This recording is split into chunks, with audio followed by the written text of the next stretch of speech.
like, comment, share, and subscribe naman dyan mga ito. Maraming salamat po. Pagkatapos ay nagtanong si Henry kung sino ang pinuno ng rebelyon. Sumagot ang lalaki na ito ay ang dating minister ng Armed Forces na si Benedict Cave. Napitlag si Henry at nagtaka kung bakit isa pa sa sarili nilang mga tao at naisip na nagpapaalala ito sa kanya ng Civil War. Napagtanto niya na si Benedict Cave, na may palayaw na Desert General, at tinatawag ding Sword of Ra, ang pinakadakilang mandirigma ng disyerto. Naalala niya na si Ra ang Diyos ng araw na sinasamba ng mga tao sa Shahadra at si Benedict ay itinuturing na avatar ng Diyos. Nahinuha niya na ang pagsugpo ay maaaring mas mahirap kaysa sa inaasahan dahil ang isang avatar ay maaaring humiram ng bahagi ng kapangyarihan ng Diyos gaya ng Papa. Naalala niya na taglay ni Benedict ang Eye of the Desert, ang Sun's Sword, at ang kapangyarihang kontrolin ang buhangin.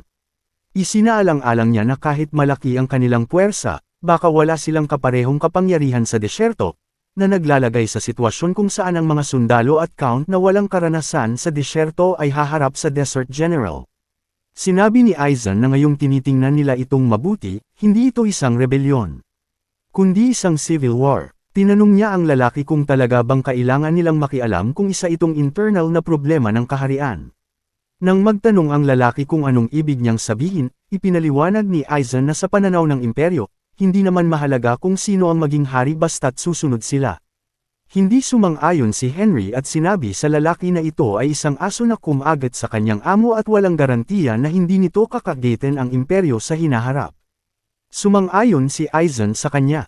Isinaad ni Henry na sa kanyang opinyon, hindi masamang ideya na tulungan ang royal family ng Khan at dagdagan ang halaga ng tribute. Nagkomento si Aizen na magiging pabor ito para sa pabor. Idinagdag ni Henry na dapat din nilang ligpisin ang masuweyang aso at sinabing matutuwa ang emperador kung magdadala sila ng maraming regalo sa huli. Ngumisi si Aizen at sinabing tila kailangan na nilang simulan ang pagpaplano kung paano haharapin si Benedict sa halip na pagtalunan kung susupuin ang rebelyon o hindi. Naisip ni Henry na abala na siya sa pagpaplano ng kamatayan ng mga lalaking ito at ang kanilang timing, at hindi niya kailangan ng isang gaya ni Benedict na harang sa kanyang daan. Kaya naniniwala siyang pinakamabuting tapusin ang problema habang maaga pa. Iminungkahi ni Count Oscar na dapat nilang makatagpo ang pinuno ng rebelyon na si Benedict Cave at kausapin ito bago gumawa ng anupaman. Sinabi ni Henry na hindi kailangang pumunta silang lahat at isinaad na siya ang pupunta para makatagpo si Benedict. Galit na nagtanong si Oscar kung anong ibig sabihin ni Henry doon. Yumukod si Henry at sinabing sana ay hindi siya mapagkamalan. Ipinaliwanag niya na bago dumating, sinuri niya ang mga puwersang militar ng mga Count, pero tila hindi sila handa para sa disyerto. Galit na nagtanong si Tyrion kung anong ibig sabihin ng hindi handa. Ipinaliwanag ni Henry na ang mga sundalo ay may suot na mabigat na armor na hindi angkop sa disyerto. Wala man lang mga suit para harangan ang sikat ng araw, at kung magkakamping sila sa labas sa gabi, kakailanganin nila ng panggatong na mukhang hindi rin handa. Idinagdag niya na kung nakapagsalita man siya ng higit sa kanyang kaalaman at lumampas sa limitasyon, humihingi siya ng paumanhin. Sinigawan ni Tyrion ang Imperial Man at tinanong kung totoo ba ito, at kinumpirma nito na totoo ito, isinasaad na mulat siya sa sitwasyon at sa kawalan ng paghahanda para sa disyerto.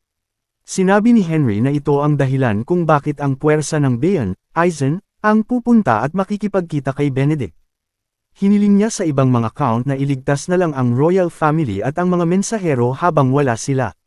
Nagtaka siya kung anong problema nila at naisip na ang pagliligtas sa royal family ay isang mas magandang opsyon at baka naghihinala sila dahil ang pagliligtas sa royal family, na siyang pinakamagandang paraan para magpakitang gilas, ay ibinibigay sa kanila.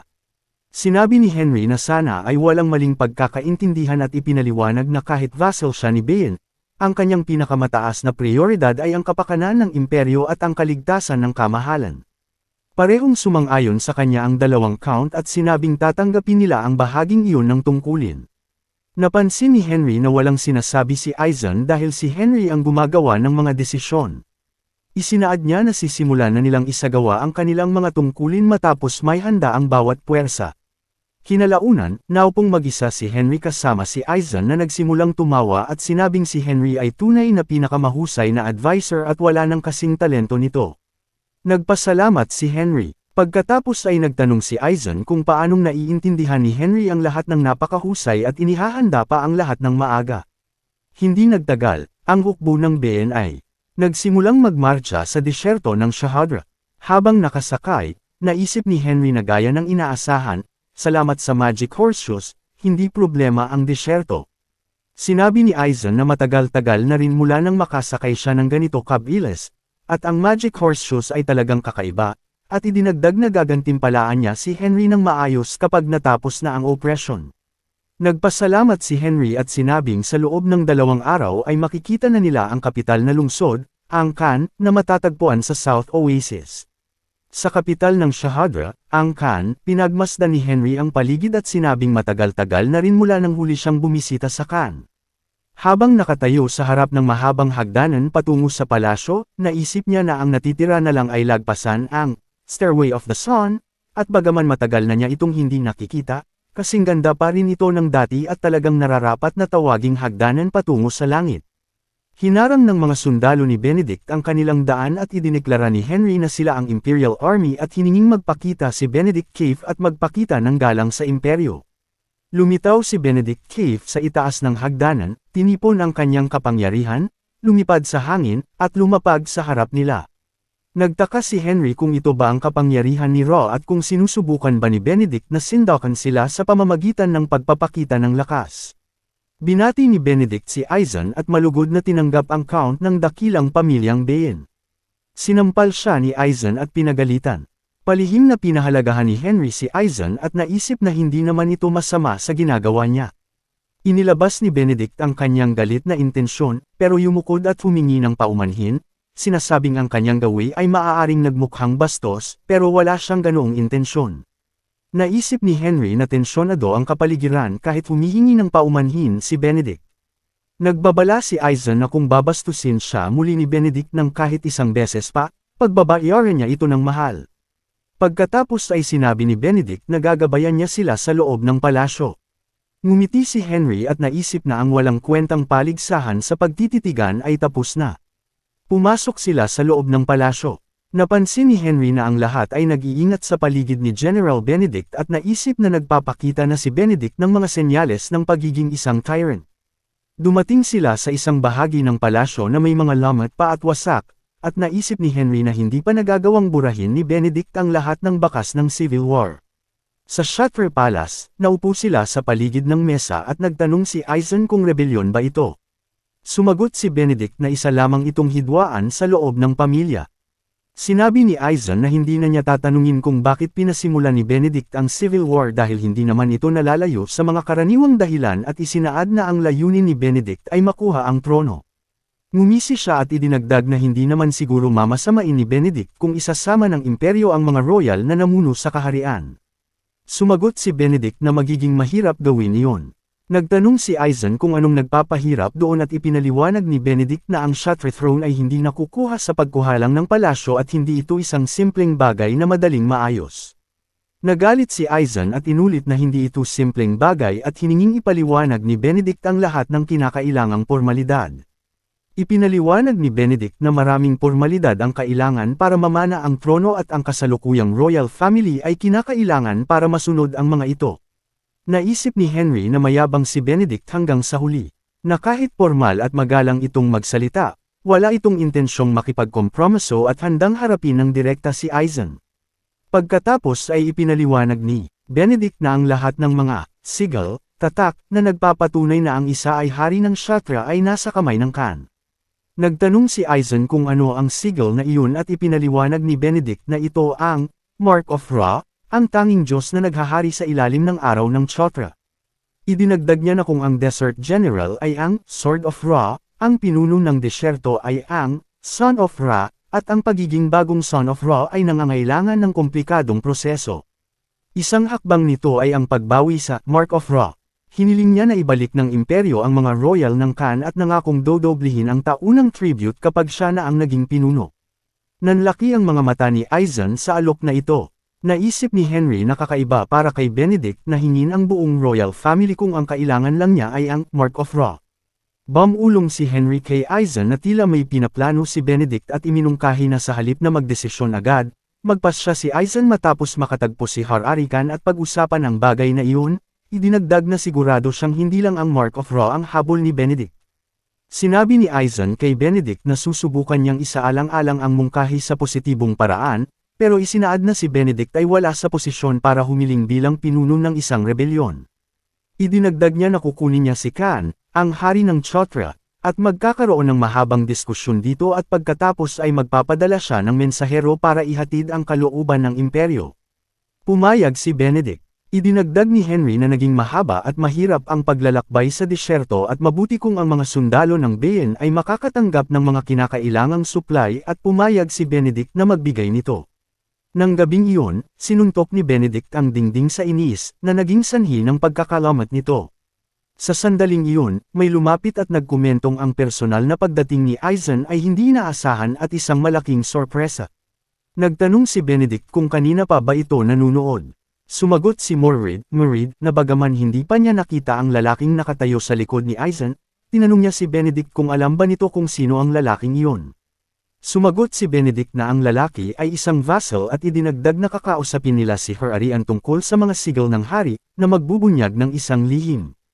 Sumagot si Morid na kailangan din naman nila ng makatwirang dahilan para labanan si Aizen at kung ang imperyo mismo ang magdadala ng hidwaan sa kanila, wala silang dahilan para iwasan ito. Pagkatapos ay nagtanong siya kung natatakot ba si Benedict. Sumagot si Benedict na hindi siya natatakot kahit kaunti at sinabing sa oras na tumapak sila sa disyerto, magiging biktima na lang sila sa kanya. Isinaad ni Morid na ang determinasyong ito ay isang bagay na lubos na aaprubahan ni Duke Arthur. Idinagdag niya na ang pamilyang Highlander ay buong pusong susuporta kay Benedict at hiniling dito na ibigay ang mga item na ipinangako sa kanila. Pumayag si Benedict at nagpahayag ng pasasalamat kay Morid. Samantala, si Clever, na nag-eespya sa kanila, ay narinig ang lahat at bumalik kay Henry. Pinuri siya ni Henry sa kanyang magandang trabaho at naisip na ang pundasyon ng digmaan ay ang kontrol sa impormasyon. Napansin niya na nabigyan din sila ng mga kagamitan para sa kanilang pagbabalik. Habang dumadaan sa kapital, nagpasya siyang suriin kung ano ba talaga ang pinaplano ni Benedict. Ipinatong ni Henry ang kanyang kamay sa ulo ni Clever at pinakinggan ang lahat ng sinabi. Naisip niya na sayang at kung nalaman lang niya na mangyayari ito, iniwan sana niya si Clever doon ng mas matagal ng kaunti. Na-realize niya na si Duke Arthur Highlander, ang pinuno ng pamilyang Highlander, ang nasa likod ng lahat at naisip na talagang nanalo siya sa loto. Kinabukasan, dumating sila sa command headquarters sa pasukan ng Shatre Gorge. Pagkakita sa mga pagod na sundalong nagkakatipon sa labas ng mga kampo, naisip ni Henry na hindi nagbago ang ibang mga count kahit kaunti. Ang mga sundalo ay nagmamadali sa kalituhan, sumisigaw para sa tubig at nakikiusap sa iba na suriin ang mga kabayo na malapit ng bumagsak. Na-realize ni Henry na ang kanilang padalos-dalos na paghahanda ay hindi kakayanin ang lupit ng disyerto ng Shatra. Bukod dito, base sa malaking bawas sa bilang ng mga kabayo, marami na ang malamang na namatay dahil sa sunstroke. Humarap si Henry kay Aizen at magalang na nagtanong kung maaari ba niyang i-inspect ang mga sundalo bago ang pagpupulong sa gabi. Nang magtanong si Aizen kung ang sarili ba nilang mga tropa ang tinutukoy niya, ipinaliwanag ni Henry na nais niyang tumingin-tingin dahil ang kabuuang fighting spirit ay tila mababa. Pinayagan siya ni Aizen, sinasabihan siyang gawin ang gusto niya.